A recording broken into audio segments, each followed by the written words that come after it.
असं बोलतायत की मुख्यमंत्री एकनाथ शिंदे यांना सगळं काही द्यायचं आहे, मग ते सगळेश्वरी असेल, आरक्षणाचा मुद्दा निकाली काढणं असेल, हे सगळे द्यायचं, पण देवेंद्र फडणवीस यामध्ये अडचण धरतात आणि ते सगळं होऊ देत नाहीये.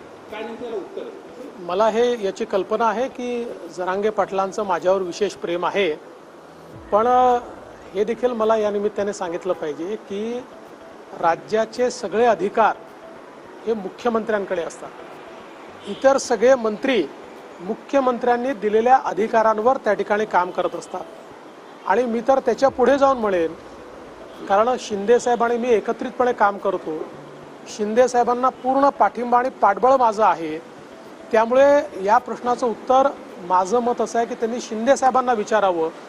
आणि मुख्यमंत्री एकनाथराव शिंदेजींनी जर असं म्हटलं की मराठा आरक्षणाकरता कुठलाही निर्णय घ्यायचा त्यांनी प्रयत्न केला आणि तो प्रयत्न मी थांबवला, तर त्या क्षणी माझ्या पदाचाही राजीनामा देईल आणि राजकारणातून देखील निवृत्त होईल.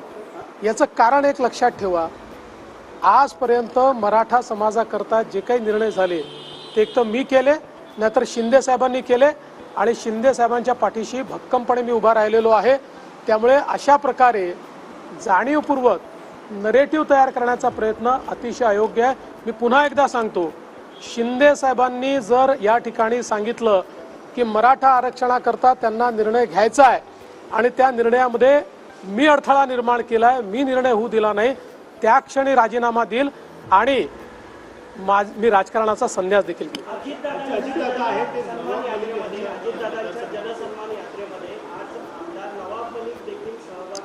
या